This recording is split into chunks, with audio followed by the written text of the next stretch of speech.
So the next question becomes, what do you do about it? Right? I mean, look what's happening geopolitically. Look what's happening with private credit. Do you think that we're just going to wake up in a month and forget about all this? And the sun's going to be shining, going to be rainbows, unicorns. Usually, when these things start, they don't just stop. And, right here, headlines: $100 a barrel oil, prolonged Straits of Hormuz closure could spark a 1970s style energy shock. Now, whenever we come out with these headlines, it's always kind of a narrative, and very rarely do people actually check the facts and go back in history and ask, okay, well, what did happen? Not just regurgitating what the mainstream media or social media tells me. So that's what we're going to do right now.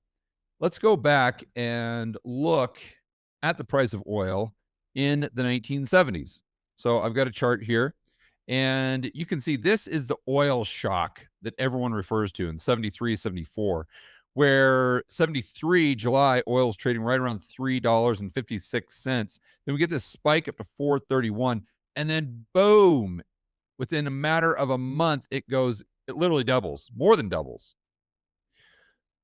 So a lot of people contribute the inflation that we had in the 1970s to this oil shock. But I think that's disingenuous because if you look at consumer prices, they were trending up going way back to the late 1960s. So I don't know, this would have exacerbated it. But I think the real question is, why is this so much different than what we saw in the GFC? Or why is this so much different than what we saw during the cerveza sickness? Now, you may be saying to yourself, George, what the hell are you talking about? Well, if you look at the GFC as an example, oil prices went up by this much, if not maybe even a little bit more in percentage terms. Now, granted, they didn't go up at this rate, but we had much different outcomes. Let's just compare this, the 1970s, to the GFC in terms of inflation. Here, we saw sustained levels of inflation, although we did see disinflation. You guys know that from watching my videos when the unemployment rate spiked. But during the GFC going into 2009, we saw disinflation. We saw a quarter of deflation where prices actually went down, and it wasn't the good type of deflation, it was the bad type. So let me show you what I'm referring to. We'll fast forward to 2005 to 2015, where we can capture that pre and during GFC oil spike. So this is what I'm referring to right here. We're right around 58 bucks, call it in 2007. And then within, I don't know, 15 months, 16 months or so, you go straight up to 140. Now, it is true, this didn't happen within the span of a month, but still, the prices went up a lot in that year span. So, why did we have such dramatically different outcomes in terms of consumer prices after we had this big spike? It can't just be because it happened in a consolidated period of time. Now, you may argue, I think you could argue, that that would cause the adjustment in prices to happen much more quickly with much more disruption. But I don't know that that in and of itself would lead to sustained levels of high inflation. Okay.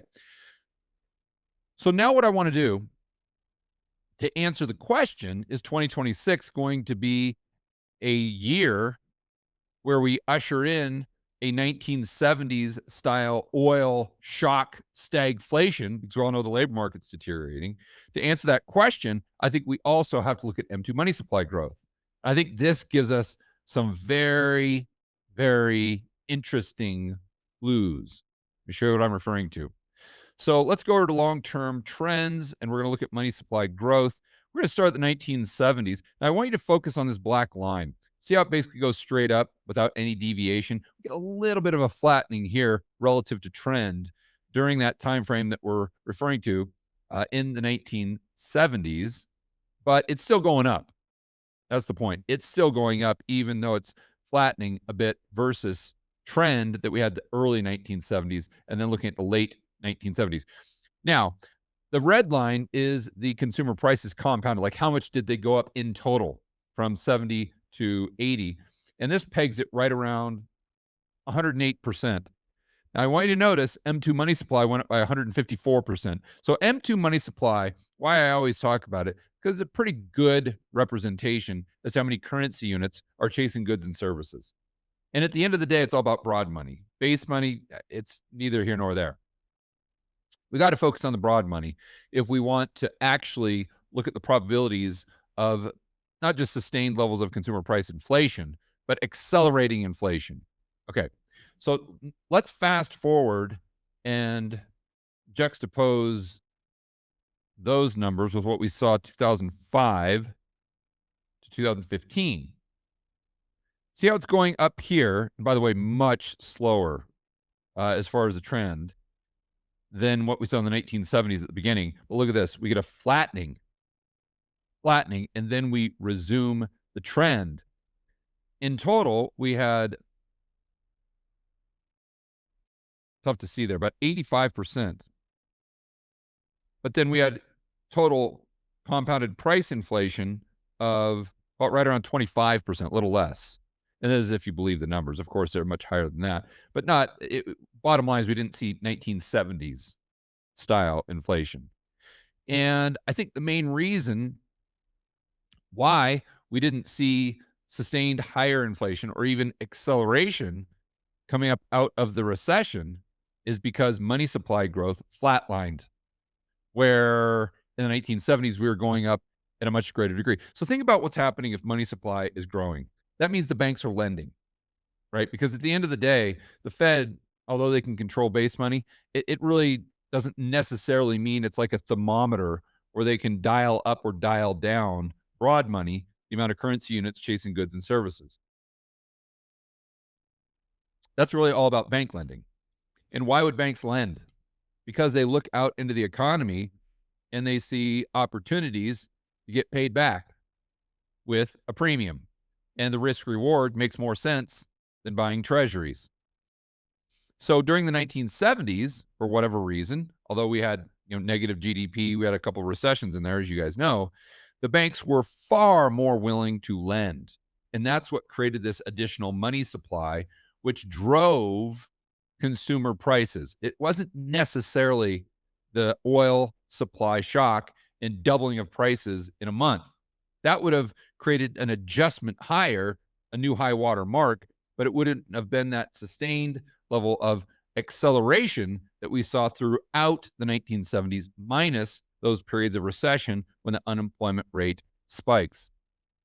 Okay, and we see the same thing 2022 to today with M2 money supply growth that we see during the GFC, where it basically flatlines, if not down, right? So let's think about this in terms of just the average Joe. So our starting point here for this thought experiment, we'll assume that gas is $3 a gallon. And then we'll assume that the transporter who has to fill up with gas is charging Walmart $300 to get the stuff from point A to point B. Okay. And then Walmart is paying whatever, $1,000 for the stuff that the transporter is shipping. Okay. And then they're going to charge a margin there. So the average Joe and Jane, they're paying $1,500. And then Walmart's pocketing the $500, right? So now let's assume that the price of gas goes from $3 a gallon up to 10, just for the thought experiment. Okay. So $10 a gallon at the pump. Now the transporter has to charge, let's say, $100, and all in, Walmart is now paying $3,000 or $10,000 versus the $1,000 that they were paying before, right? And then they have to go ahead and charge the consumer, let's say, $15,000, right? They're charging them an additional 50%. So that's absorbed by the consumer at the end of the day. Now, if you have money supply growth, if the banks are lending out there into the real economy, you're likely going to have the currency units and the appetite to increase wages. Wages are going up. So if the consumer has to pay more at Walmart, they're going to complain about it, as they should, but they're going to be able to take it out of their paycheck because their paycheck's increasing. Now, the problem is if we get into the the 2007, 2008, 2009, all of a sudden wages aren't going up, are they? And we see that reflected in money supply growth. So let's just say that average Joe and Jane, they have to pay the $15,000, the new price for the stuff at Walmart, but their paycheck hasn't gone up. All of a sudden, the price of oil can raise prices to a certain level to where it destroys demand because the wages aren't going up. You see, the incomes aren't going up.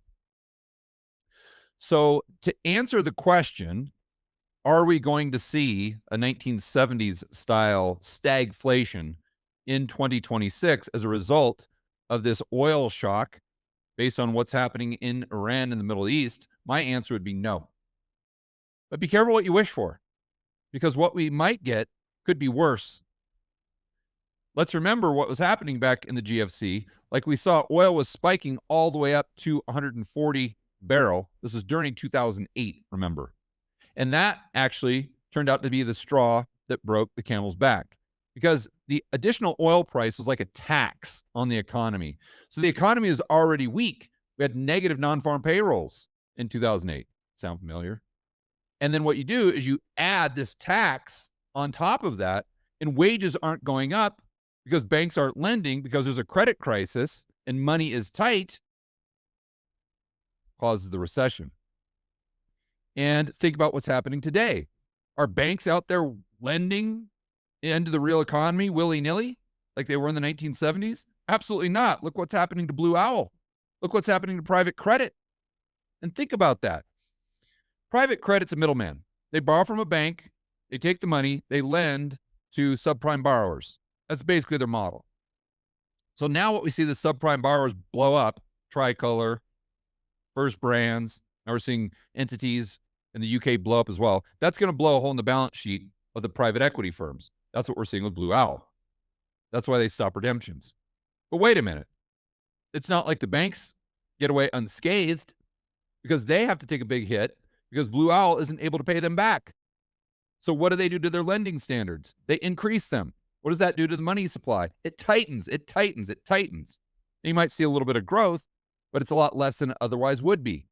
So you see tight money conditions at a time where they have to have liquidity. They, meaning the private credit guys and the subprime borrowers, they lent to. They got to have liquidity. They'd have no liquidity. That blows a hole in the balance sheets. That makes money even tighter than it was before. And that means very low probability you have the wage growth necessary to compensate for the $100 a barrel oil, $150 a barrel, or heaven forbid, $200 a barrel oil. And that higher oil price, ironically, sows the seeds of a recession that causes disinflation, if not deflation. That's the big difference between an oil spike in the 1970s and an oil spike in the GFC. And again, my base case is if we do see that $150 or $200 a barrel oil, it won't result in what we saw in the 1970s. It will more so look like what we saw, unfortunately, in 2008. So the next question becomes, what do you do about it? Right? I mean, look what's happening geopolitically. Look what's happening with private credit. Do you think that we're just going to wake up in a month and forget about all this? And the sun's going to be shining, going to be rainbows, unicorns. Usually when these things start, they don't just stop. I mean, go back to Silicon Valley Bank. Remember that? When Silicon Valley Bank blew up, and Signature and First Republic, and oh, by the way, Credit Suisse, remember, everyone in the mainstream media says, oh, that was a one and done. Nothing to see here, big nothing burger, who cares? And on this channel, we're like, time out. It's not the way these cycles usually play out. Those are just the first people that you saw swimming naked. But the tide is going to go further and further and further out, and we're going to see more and more cockroaches. And usually the cockroaches don't stop until the stuff hits the fan. That's the bottom line, right? It's just a matter of time. Like my buddy Rick Rule says, it's a when question. It's not an if question. So my point here is, what do you do to protect yourself? The number one thing that you can do, in my view, of course I'm biased, is look at Rebel Capitalist Pro. That's where I've got my good friends, Chris McIntosh, Brent Johnson, Patrick Seresna, just to name a few. And we are trying to figure out how to navigate this stuff for our own portfolios. And we're sharing that insider intel with our subscribers and with our members. And oh, by the way, you've got great research from Lynn Alden and Chris McIntosh, as well as model portfolios, live streams where you can ask us all questions. And there are strategies for getting through this. The real pros don't just survive these tumultuous times, they thrive. But you got to know what you're doing. So if you want more help with that, check out Rebel Capitalist Pro. I'll have Josh put a link in the description of this video and in the chat. On that bombshell, guys, enjoy the rest of your afternoon. As always, make sure you're standing up for freedom, liberty, free market capitalism. See you in the next video.